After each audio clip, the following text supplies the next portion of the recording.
저희가 올해는 좀 한국 연사로 정리하고 세션을 조금 짧게 해가지고 브레이크 타임 없이 좀 한 번에 갈 수 있게 준비를 해봤는데요. 많은 좀 인사이트 받으셨나요? 네, 많은 인사이트 받으셨기 바라고요. 이어서 지금 진행할 부분은 사실 제가 하는 것보다 뒤에서 발표하신 이원수 상무님이 더 중요한 역할인 것 같습니다. 근데 앞서 있었던 세션에서 얘기하고 싶은 부분이 퓨어 스토리지의 서포트에 대한 부분을 좀 얘기를 주셨어요. 제가 퓨어 스토리지에 조인한 지 이제 8년이 됐는데 처음에 이제 중요한 어떤 장애가 있었습니다. 그 당시에 이제 들었던 그 고객의 피드백 중에 되게 제가 아직도 가슴속에 좀 어, 깊게 좀 생각하는 부분이 있는데요. 엔터프라이즈 서포트가 돼야 된다라는 말씀을 주셨어요. 그래서 엔터프라이즈 서포트가 뭔지에 대해서 좀 고민을 해봤습니다. 엔터프라이즈 서포트가 뭘까라고 했을 때 그분이 말씀하시는 거는 제품만 좋아서 되는 건 아니고, 그리고 절차가 좋아서 되는 것도 아니고, 이것을 어떻게 조직적으로 해결할 수 있는지, 코리아 자체에서 이런 것들을 어떻게 서포트를 잘 할 수 있는지가 중요하고, 그게 퓨어 스토리지가 더 커야 하는 부분인 것 같다라고 7년 전, 8년 전에 얘기를 주셨습니다. 그래서 지금 이 자리에서 말씀드리고 싶은 부분은 퓨어 스토리지가 타 벤더보다 지금 사용하시는 여러분들의 제품이 더 안정적이라는 것, 그리고 그때 들었던 말씀을 기억해서 저희가 이만큼 개선을 해서 지금 이제 당당하게 또 여러분들에게 올해 무중단으로 또 안정적인 서비스를 제공드리겠다고 약속드리는 자리로 이 세션을 좀 준비를 해봤습니다. 퀵하게 지나가면요, 세 가지로 저희가 얘기를 할 건데요. 제품과 절차와 그리고 조직적으로 저희가 어떻게 다른지를 말씀드릴게요. 먼저 미디어에 대한 부분부터 해야 될 것 같습니다. 퓨어 스토리지가 다르다라고 하면은 저희가 항상 말하는 게 있죠. OS와 그리고 미디어를 저희가 직접 제작한다라고 얘기를 합니다. 그러면은 장애율에 대해서 한번 봤을 때 그게 효과적이냐라고 했을 때 효과적입니다. 그거에 대해서 잠깐 얘기를 해볼까요? 지금 모든 경쟁사들이 이제 일반 SSD를 다 사서 사용을 하고 있죠. 여기에서 문제가 되는 부분이 가용성 측면에서만 봤을 때 이런 부분들이 있습니다. 첫 번째로는 펌웨어 간의 충돌이 일어날 수밖에 없습니다. 왜냐하면 굉장히 많이 시장을 갖고 있는, 예를 들어서 삼성 SSD, 하이닉스 SSD를 사서 쓰고 다른 경쟁사들의 스토리지 플랫폼들이 있지 않습니까? D사라든가 뭐 N사의 그런 플랫폼들의 OS하고 같이 이걸 통신을 해야 됩니다. 그러다 보니까 커뮤니케이션에 대한 오버헤드가 들어가요. 그럼 뭐 이걸 어떻게 확인할 수 있느냐라고 하면은 그 스토리지의 플랫폼의 비지율, 미디어의 비지율을 보면 SSD의 유틸리제이션이 50%를 넘지 않습니다. 항상 그만큼의 오버헤드를 갖는 거죠. 오버헤드가 있다는 거는 그만큼 더 많은 어떤 충돌이 있다는 얘기인 거고요. 특히 가비지 컬렉션 할 때 리드 홀딩 되는 부분이 많이 나타나고 있습니다. 두 번째로는 파트가 많이 필요합니다. 왜냐면은 코모디티한 SSD를 많이 판매를 해야 되거든요. 그러다 보니까 더 많은 레이어가 필요합니다. 특히 하드디스크 드라이브에서 플래시 미디어로 넘어오면서 제일 중요한 FTL이라든가 가비지 컬렉션에 대한 에이직이 필요합니다. 그리고 제일 중요한 부분이죠. 가격하고도 동일한데요. 1페타바이트를 구축하는데 1테라의 D램이 필요합니다. 그럼 페타여서 너무 좀 크죠. 1테라를 구축할 때는 1기가의 D램이 필요합니다. 올해 여러분들이 아마 모든 스토리지 벤더한테 견적을 받으실 때요, 리스트 프라이스도 올라가고 가격이 올라가는 거 보실 수 있을 겁니다. 뉴스에서 보셔서 알겠지만 디램 가격이랑 그리고 반도체 가격이 굉장히 많이 올라가고 있습니다. 그래서 이런 부분들, 파트가 더 많이 필요하다는 건 장애 포인트가 더 많다는 얘기인 거죠. 마지막으로는 실제 장애가 났을 때의 처리 과정입니다. 하나하나 볼까요? 지금 X로 표시된 게 이제 리드 오류가 일어나는 섹터라고 보시면 될 것 같은데요. 하나의 오류가 나면은 SSD 그 안에서 다시 재배치를 합니다. 왜냐면은 SSD 자체가 이 펌웨어를 갖고 있고 이걸 컨트롤하기 때문에 내 영역 안에서 데이터를 재배치할 거야라고 하는 거죠. 그러고 나서 장애가 나면 결국은 SSD가 폴트 나면 동일한 데이터를 다 리빌딩을 해야 됩니다. 오랜 시간이 걸리죠. 그래서 많이들 알고 계실 텐데 보통 10테라 넘어가면은 리빌딩 타임이 보통 2일, 3일, 4일, 길게는 일주일까지도 가는 걸 알고 계실 겁니다. 자, 그러면은 여기서 이제 퓨어 스토리지가 뭐가 다른가? 첫 번째로는 저희 플랫폼 단일 소프트웨어입니다. 저희는 DFM도 저희가 만들거든요, 미디어가. 그래서 여기에 OS가 따로 들어가지 않습니다. 퓨리티 OS가 직접 플래시에 직접 컨트롤합니다. 그래서 경로가 굉장히 단순하고요. 그러다 보니까 저희가 FTL이라든가 이런 펌웨어 경로가 없습니다. 그래서 굉장히 심플한 거죠. 두 번째로는 하드웨어도 굉장히 심플합니다. 아까 D램부터 말씀드렸잖아요. 저희는 10배 이상 D램을 줄일 수가 있습니다. 그리고 불필요한 FTL이나 가비지 컬렉션은 에이직이 없습니다. 퓨리티 OS가 소프트웨어가 이걸 직접 관리하기 때문에 불필요한 파트가 들어갈 필요가 없는 거죠. 마지막으로 장애 시 실제로 어떤 오류가 일어나면은 같은 DFM, 같은 모듈 안에서 이걸 재배치하는 게 아니라 다른 DFM으로 미리 옮겨 놓습니다. 예를 들어서 100개의 데이터를 관리하는데 한 8개가 먼저 장애가 났어요. 아니면 90개가 장애가 났어요.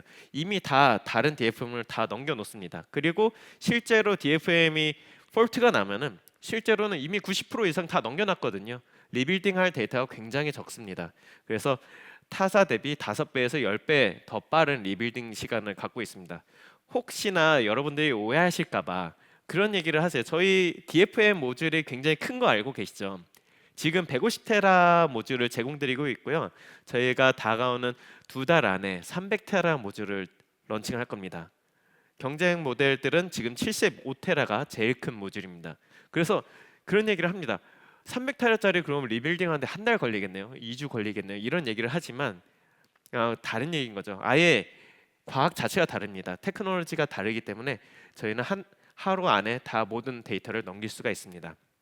자, 이렇게 미디어에 대한 얘기를 했는데 실제 장애 건수를 보면요. 저희가 5년간 국내 장애 건수를 봤을 때 1년에 약 0.4개 장애 난다고 볼 수 있습니다. 여기서 좀 말씀드리고 싶은 게 사스 디스크 장애 건수가 27건이고요. DFM이 3건입니다. 저희가 예전에 DFM을 쓰기 전에는 저희도 일반 SSD를 사서 썼었어요. 그냥 SSD보다 9배 개선을 했습니다. 그만큼 안정적인 모듈을 저희가 제공한다고 말씀을 드리고요. 그 다음에는 이거는 모듈뿐만 아니라 플랫폼으로 그런 가용성을 봐야 되는 거 아니야? 라고 하십니다. 그래서 아까 이베이 재팬의 에버그린 포레버 얘기를 했듯이 저희는 항상 무중단으로 업그레이드하고 교체를 할 수가 있습니다. 거기에는 에버그린 아키텍처가 있는데요. 일단은 X20 컨트롤러가 2개가 있는데 하나씩 새로운 컨트롤러로 무중단으로 올릴 수가 있습니다. 무중단을 올리고 임팩트도 적습니다. 왜냐면요.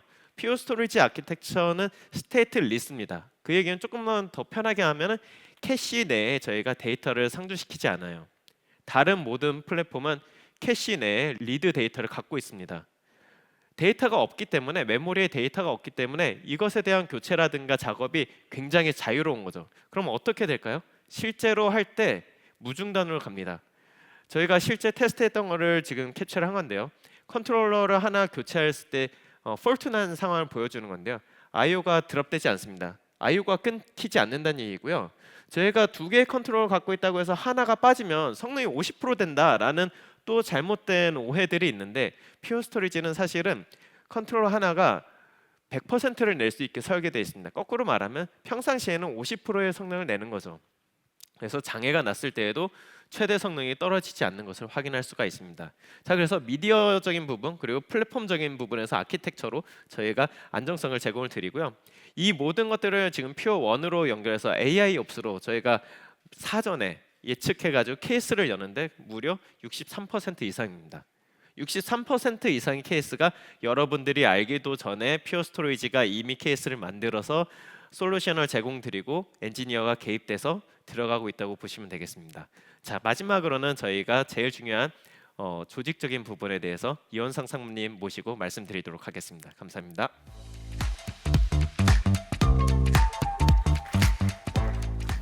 네, 안녕하십니까. 퓨어 스토리지 서비스 어카운트 매니저 역할을 맡고 있는 이원상입니다.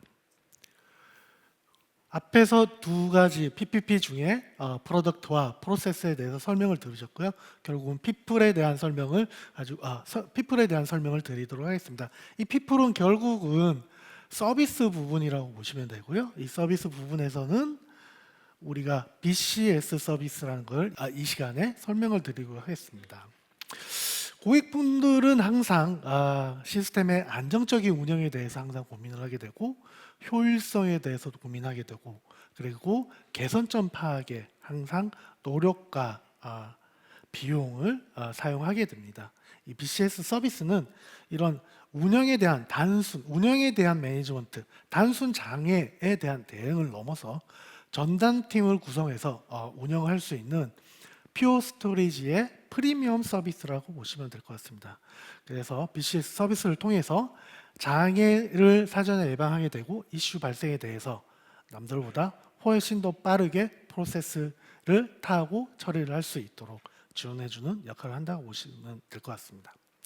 BCS의 특징은 일단 전담 팀을 구성하게 되고요. 전담 멤버가 할당이 되게 됩니다. 전담 멤버로서는 BCS 서비스를 받는 고객에 따라서 고객에 대해서 서비스 어카운트 매니저와 DSE 그러니까 디지니티 서비스 엔지니어가 할당이 돼서 고객들을 서포트를 하게 됩니다. 주요 역할은 이렇습니다.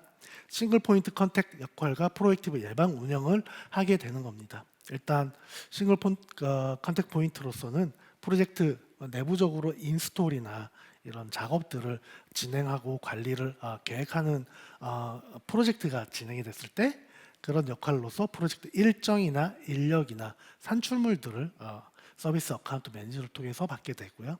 그리고 고객이 어떤 식으로 하겠다라는 그런 요구 사항에 대해서 온라인하고 필요한 리소스들을 저희가 내부적으로 서칭을 해서 할당을 해드리는 그런 역할을 쌤이 진행을 하게 됩니다. 그리고 케이스나 이슈 같은 것들을 관리를 하게 되는데요. 케이스가 오픈이 되면 다른 리셀러를 통해서 오픈이 돼서 진행되는 과정에서 약간의 어떤 버든이 생길 수 있는데 BCS 서비스를 통해서 케이스 오픈을 하게 되면은 일단 케이스 오픈부터 진행, 완료 보고까지 모두 한 사이클로 진행이 되고 원 포인트로서 컨택을 하고 보고서를 받을 수 있도록 되고 빠르게 케이스에 대한 어떤 리스판스를 받을 수 있다고 보시면 됩니다. 그리고 세 번째로는 메인터넌스 계속해서 저희 스토리지를 사용하게 되면은 업그레이드가 필요할 겁니다. 계속해서 업그레이드를 진행하게 되는데 코드 업그레이드나 하드웨어 엔드유 이런 것들을 진행하게 되면 그 엔드유에 대한 일정, 인력 이런 것들을 계획을 저희 BCS 서비스를 통해서 진행을 받을 수 있게 될 겁니다. 이렇게 편안하게 원 포인트, 싱글 포인트로서 저희 역할을 진행하게 되고요. 그리고 운영에 대한 측면에서도 좀 많은 혜택을 받게 됩니다. 일단 고객의 환경에 대해서 샘과 DSE가 깊이 이해를 하게 되고요. 그래서 주로 예방 활동 같은 것들을 정기적으로 수행하게 됩니다. 예를 들어 어셋 리뷰라든가 커패시티 플래닝 리뷰라든가 코드 리뷰 그리고 케이스에 대해서 어떻게 관리를 하고 있고 케이스에 대해서 진행했던 내용들에 대한 리뷰 이런 것들을 확인하게 되고요. 그런 것들을 정기적으로 1개월이든 분기별로든 반기별로든 PBR 및 고객 미팅을 수행하면서 우리 회사에 구축되어 있는 어레이들이 잘 운영이 되고 있는지 한눈에 파악할 수 있도록 레포팅을 받을 수 있게 됩니다. 그리고 좀 특징적인 부분인데 운영을 지원을 위한 팀이 하나 구성이 된다라고 보시면 될 것 같습니다. 그래서 팀이 구성이 된다고 보시면은 샘과 그 예하 SDM, RE, ASP, DSE, SE 이렇게 하나의 팀으로서 원팀으로 구성이 돼서 각자의 역할에 맞춰서 빠르게 움직일 수 있는데요. 일단 서비스 어카운트 매니저는 싱글 컨택 포인트의 역할로서 고객과 밀접하게 지속적인 커뮤니케이션 작업을 진행을 하게 되고요. 작업 리뷰 및 어떤 작업에 있을 때 관리 총괄, 케이스 오픈, 보고서 작성 및 보고서 보고 이런 작업들에 대해서 총괄 관리를 하게 됩니다. 그 예하 SDM은 세부한 이슈에 대한 장애 대응이나 케이스 에스컬레이션, 워룸 관리 이런 것들을 진행하게 되고 RE는 온사이트를 해서 핸들링을 해야 된 그런 일이 있을 때 온사이트를 해서 대응하는 그런 역할을 샘과 지속적으로 소통을 하면서 진행하게 됩니다. 그리고 ASP는 고객 기술 지원 및 케이스 오픈 프로세싱, 커뮤니케이션 이런 것들을 담당하게 되고요. 그리고 아까 말씀드렸듯이 샘과 더불어 특별하게 데지그네이트 서비스 엔지니어라고 해서 해당 고객을 직접적으로 지원을 해드리는 서비스 엔지니어가 할당이 되고요. 고객 전담 엔지니어로서 케이스 검토 및 버그 픽스나 이런 것들에 대한 레포팅, 월간 레포팅을 쌤과 커뮤니케이션하면서 같이 진행을 하게 됩니다. 그리고 SE는 포괄적 고객 관리나 필요한 기능에 따라서 리소스를 요청하고 이런 작업들을 하게 됩니다. 이처럼 BCS는 BCS 서비스는 이제 단순 스토리지 유지 보수를 위한 옵션이 아니고 일단 고객분들이 비즈니스의 안정성을 위한 운영을 하고 싶다라고 하면 그런 프리미엄 운영 파트너십이라고 생각을 해주셨으면 감사하겠습니다. 이상 여기까지 피플에 대해서 간단하게 설명을 드렸고요. 추가적으로 어떤 서비스에 대한 질문 사항이 있으시면 추후에 문의를 해주시면 제가 잘 설명을 다시 한번 디테일하게 드리도록 하겠습니다. BCS 서비스에 대해서 많은 관심 부탁드리겠습니다. 감사합니다.